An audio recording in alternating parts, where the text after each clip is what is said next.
अस्सलाम वालेकुम मेरे समझदार पाकिस्तानियों। मेरा नाम रेहान तारिक है और आप मेरा यूट्यूब चैनल और फेसबुक पेज देख रहे हैं। करोड़ हा दरूद आका दो जहां नबी मेहरबान मोहम्मद मुस्तफ़ा सल्लल्लाहु अलैहि वसल्लम पर। इस दुआ और इस उम्मीद के साथ इस व्लॉग का आगाज करते हैं कि अल्लाह रब्बुल इज्जत इस मुल्क के फैसला साजों के दिलों में समझदार पाकिस्तानियों के लिए नरमी पैदा कर दे।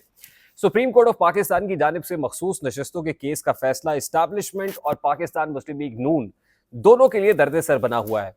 अभी की अहम खबर यह है कि पाकिस्तान मुस्लिम लीग नून के कायद सदर मियां मोहम्मद नवाज शरीफ ने इत्तेहादियों से मुशावरत का फैसला कर लिया है।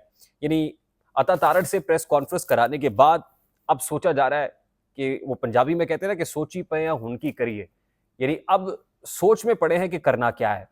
अब मियां नवाज शरीफ साहब ने फैसला किया है कि आसिफ जरदारी से भी बात होगी, पीपल्स पार्टी से, एमक्यूएम से और दीगर जो पॉलिटिकल स्टेक होल्डर्स और एलाइज हैं उनसे मुशावरत की जाएगी, उनको ऑन बोर्ड लिया जाएगा। और इसके लिए सबसे पहले पाकिस्तान मुस्लिम लीग नून का अपना इजलास जो मरी में होना था लेकिन कैंसिल कर दिया गया, अब जरा ये बता रहे हैं कि हफ्ते के रोज रायविंड जाती उमरा में ये इजलास होने जा रहा है, जिसमें मियां शहबाज शरीफ भी होंगे, जिसमें मरियम नवाज भी होंगी और पाकिस्तान मुस्लिम लीग नून की जो आला क़यादत है वो भी शिरकत करेगी और उनके कंसर्न्स को दूर भी किया जाएगा।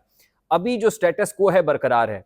जो बड़क मारी गई थी कि पाकिस्तान तहरीक इंसाफ पर पाबंदी आयद कर दी जाएगी, आर्टिकल 6 इमरान खान, कासिम सूरी और आरिफ अलवी पर लगाया जाएगा, अभी तक ये फैसला उसी जगह पर बरकरार है जहां अता तारड़ ने प्रेस कॉन्फ्रेंस की थी। यानी अब इसके ऊपर यू टर्न भी लिया जा सकता है। इत्तेहादियों से मुशावरत के बाद, नून लीग की आला सतही इजलास के बाद आप तैयार रहिए, खातिर जमा रखिए कि नून लीग कहेगी कि जी वो जज्बाती आदमी था, अता तारड़ यंग ब्लड है और उसने जाके प्रेस कॉन्फ्रेंस कर दी, हमारी जिम्मेदारी कोई नहीं है, तो हम ये फैसला नहीं, यानी ये वसी तर मफाद में फैसला वापस लिया जाता है। तो खातिर जमा रखिए, कोई इस तरह का ऐलान भी हो सकता है। इस्टेब्लिशमेंट और हुकूमत दोनों, अब जो इंपॉर्टेंट डेवलपमेंट या ब्रेक थ्रू हुआ है वो ये है कि अभी रजिस्ट्रार सुप्रीम कोर्ट ने पाकिस्तान मुस्लिम लीग नून की जो दरखास्त नजर सानी से मुतालिक थी उसको नंबर अलॉट कर दिया है। और इतलात ये है कि जो नंबर अलॉट किया गया रजिस्ट्रार सुप्रीम कोर्ट की जानिब से वो नंबर 312 है। यानी वो दरखास्त जो रिव्यू पिटिशन है उसको नंबर लग गया है। और अब ये केस, ये कॉज लिस्ट कब आती है, किस वक्त लगाया जाता है, ये देखने की बात है। नंबर लग गया तो अगला जाहिर है कॉज लिस्ट जारी की जाएगी और उसके ऊपर फुल कोर्ट ने फैसला दिया तो फुल कोर्ट ही रिव्यू पिटिशन भी सुन रहा होगा। ये दूसरा इंपॉर्टेंट मैटर है। और तीसरी इंपॉर्टेंट बात, आज इलेक्शन कमीशन ऑफ पाकिस्तान का इजलास जो chief election commissioner Sikandar Sultan Raja की जेर सदारत जारी था, वो बड़ा हंगामा खेज इजलास जारी रहा है। आज सुबह सिकंदर सुल्तान राजा साहब क्योंकि लाहौर में थे, उनकी chief justice Lahore high court justice Aliya Neelam से मुलाकात भी हुई है और इस मुलाकात को कवर करने के लिए जो सहाफ़ी वहां पर मौजूद थे उनको उनके कैमरे भी छीने गए, उनको फुटेज भी नहीं बनाने दी गई। इस इजलास को इंतहाई हद तक खुफिया रखा गया। आपको याद होगा कि जिस वक्त लाहौर हाई कोर्ट के chief justice justice Shahzad Malik साहब थे तो उस वक्त इलेक्शन ट्राइब्यूनल्स के कयाम को लेके हुकूमत और चीफ जस्टिस का फटा था, इलेक्शन कमीशन का भी फटा था। इलेक्शन कमीशन उन ट्राइब्यूनल्स को मान नहीं रहा था जो 8 ट्राइब्यूनल्स शहजाद मलिक साहब ने तश्कील दिए थे। शहजाद मलिक साहब से जान छुड़ा ली गई। अब जस्टिस आलिया नीलम है और जस्टिस आलिया नीलम के आने के बाद खासी हद तक सेम पेज की कोर्ट है, कोर्ट भी सेम पेज पे है, हुकूमत भी सेम पेज पे है, इलेक्शन कमीशन भी सेम पेज पे है। अब इलेक्शन कमीशन और जस्टिस आलिया नीलम ने मिल के कंसेंसस के साथ इलेक्शन ट्राइब्यूनल्स के ऊपर दोबारा से नजरसानी का फैसला किया और जाहिर है होगा वही जो हुकूमत चाहेगी, वही ट्राइब्यूनल्स बनेंगे। मरियम नवाज का हल्का बचा लिया जाएगा, वजारत आला बचाने की भरपूर कोशिश की जा रही है, नवाज शरीफ का हल्का एन 130 बचाने की भरपूर कोशिश की जा रही है और ये कोशिश सारे मिलके कर रहे हैं, ताकतवर भी कर रहे हैं, हुकूमत भी जिस हद तक इसमें हिस्सा डाल सकती डाल रही है और अदालती महाज के ऊपर भी लाहौर हाई कोर्ट की चीफ जस्टिस आलिया नीलम के आने के बाद मामला खासे मुख्तलिफ होंगे। अच्छा, अब सिकंदर सुल्तान राजा साहब तो लाहौर में थे लेकिन उन्होंने बजरिया वीडियो लिंक इलेक्शन कमीशन की उस इजलास की सदारत की है जिसमें इलेक्शन कमीशन के तमाम विंग्स के सरबराहान मौजूद थे, सेक्रेटरी इलेक्शन कमीशन भी मौजूद थे और इसमें मुशावरत इस मामले पर हुई कि अब सुप्रीम कोर्ट का फैसला तो आ गया, इस फैसले पर रिस्पॉन्ड कैसे करना है। हमारे जरा ये बता रहे हैं कि इलेक्शन कमीशन के लोगों की जो राय है वो डिवाइडेड है। बहुत सारे जो लीगल माइंड्स हैं वो चीफ इलेक्शन कमिश्नर को, सेक्रेटरी इलेक्शन कमीशन को ये मशवरा दे रहे हैं कि सुप्रीम कोर्ट ऑफ पाकिस्तान के इस फैसले को मानना बाइंडिंग है इलेक्शन कमीशन के ऊपर, ये मानना कि इलेक्शन कमीशन कॉन्स्टिट्यूशनल बॉडी है। खासी गर्मा गर्मी हुई और रास्ता यही तलाश करने की कोशिश की जाती रही कि हम पे प्रेशर ये है कि हमने रिएक्ट कैसे करना है और सुप्रीम कोर्ट के फैसले को कैसे नहीं मानना, तो हम कितना रेजिस्ट कर सकते हैं, कहां तक जा सकते हैं।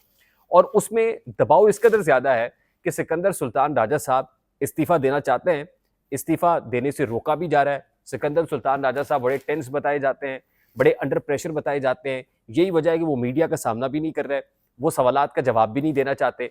अब सिकंदर सुल्तान राजा के नातवा कांधों के ऊपर तमाम तर जिम्मेदारी डाल दी गई है क्योंकि हुकूमत को जब इस्टेब्लिशमेंट ने कहा कि जाके बढ़त मार दें पाबंदी लगाने की और ये वो, अब हुकूमत तो पैरों से निकलती हुई नजर आ रही है। उन्होंने कहा ठीक है, हम नजर सानी में चले जाते हैं, वहां पे अगर कोई जज मैनेज होता है या नजर सानी में फैसला अपने हक में आता है तो वो और बात है, लेकिन अगर आप हमें ये कहेंगे कि पाबंदी भी और आर्टिकल से, तो ये फिर सियासी लोगों का काम नहीं है। अब ये समझाया जा रहा है, मियां नवाज शरीफ को भी समझाया जा रहा है और पाकिस्तान मुस्लिम लीग नून के करता धरता भी ये मियां नवाज शरीफ साहब को समझा रहे हैं कि हुजूर ये फैसला आप करेंगे तो आपके सियासी ताबूत के अंदर आखिरी कील होगा, इसलिए इसको वापस लेना ही मुनासिब है। तो इस वक्त इस्टेब्लिशमेंट और हुकूमत बड़े टेंस है इस सारे इशू को लेकर। दूसरी तरफ आज पाकिस्तान तहरीक इंसाफ फिर अदालती महाज पे खासे छक्के चौके मारती रही है। आज ही इमरान खान साहब और बुशरा बीबी ने तोशा खाना का जो दूसरा केस है नैब का, उसको इस्लामाबाद हाई कोर्ट के अंदर चैलेंज कर दिया है और इस्लामाबाद हाई कोर्ट के अंदर इस मामले को अब टेकअप किया जाएगा। साथ ही शुएब शाहीन साहब ने जो आज इंकशाफ किया था सरदार एजाज इसाक खान साहब की अदालत के अंदर, वो मामला भी टेकअप हुआ है और वकला तक जो एक्सेस है वो भी बड़ी इंपॉर्टेंट है। इमरान खान साहब ने आज अपनी फिर जो रहनुमा पाकिस्तान तहरीक इंसाफ से उनसे मुलाकात की है और फिर दोबारा उमर अयूब ने बाहर आके ISI के मेजर और कर्नल के ऊपर इल्ज़ाम लगाया कि जेल का इंतजाम अभी भी एक मेजर और एक कर्नल के हाथ में है। यानी उधर तो वो गिरती हुई दीवारों को एक धक्का दो की मसदाक, पूरा प्रेशर इंटेलिजेंस एजेंसीज पे डाल रहे हैं, पूरा प्रेशर इस्टेब्लिशमेंट पे डाल रहे हैं और दबाव मजीद बढ़ा रहे हैं। ये गेम ऑफ नर्व्स है और इस गेम ऑफ नर्व्स के अंदर जो अपने असाब को कंट्रोल रखेगा, जिस दिए में जान होगी वो दिया रह जाएगा। ये बड़ा ही यूं समझ लीजिए कि लास्ट स्पेल चल रहा है उस टेस्ट मैच का और ये फाइनल ओवर है और अब देखना यह है कि कौन अल्टीमेटली अच्छा परफॉर्म करता है और उससे निकल पाता है। अभी दूसरी तरफ का जो फरीक है जो अपने आप को शेर भी कहता है और बब्बर शेर भी कहता है, वो खासी हद तक पांव से निकला हुआ है। लास्टली आज ही chief of the army staff general Asim Munir ने GHQ में चीन के पीपल्स लिबरेशन आर्मी के क़याम के 97वीं सालगिरह की जो मुनक्किदा तकरीब है जो जनरल हेडक्वार्टर्स के अंदर हुई, उससे खिताब भी किया है। चीन के बारे में ये तासुर पाया जाता है कि खासा नाराज़ है, डेट ट्रैप भी किया हुआ उसने पाकिस्तान को, डेट ट्रैप डिप्लोमेसी भी पाकिस्तान के साथ खेल रहा है। तो आज आर्मी चीफ ने पाकिस्तान और चीन के जो गैर मामूली ताल्लुकात हैं उनके ऊपर भी बात की, फिर जो चीन और पाकिस्तान के माबैन ताल्लुकात का उतार चढ़ाव है उस पर कितना खूबसूरत अंदाज में दोनों ने मनूवर और केटर किया, उसके मामले को भी हाईलाइट किया। तो आज ये तकरीब थी जो जनरल हेडक्वार्टर्स के अंदर थी और chief of the army staff general Asim Munir इस तकरीब के अंदर बतौर मेहमान खुसूसी मौजूद थे। चीनी सफ़ीर भी इस हवाले से बताया जा रहा है कि मौजूद थे। तो आज उन्होंने खिताब इस तकरीब से किया है chief of the army staff general Asim Munir ने। जो पॉलिटिकल फ्रंट के ऊपर और कैनवस के ऊपर मामला है, यकीनन वो भी chief of the army staff उस सारे मामले के ऊपर खासे ऑन बोर्ड है और इस हवाले से सिचुएशन खासी इवॉल्विंग है, डेवलपिंग स्टोरी है, जैसी डेवलप होती है इसमें कोई ब्रेक थ्रू होता है लेके आपकी खिदमत में हाजिर होंगे। आई होप मेरी बात आप तक पहुंची होगी। अगर पहुंच जाए तो वीडियो को लाइक और शेयर करना मत भूलिएगा। चैनल पे नए तो चैनल को सब्सक्राइब कर लीजिएगा, बेल आइकन जरूर दबाइएगा। मुझे रेहान तारिक को इजाजत दीजिए, अपना बहुत सारा ख्याल रखिएगा। अस्सलाम वालेकुम।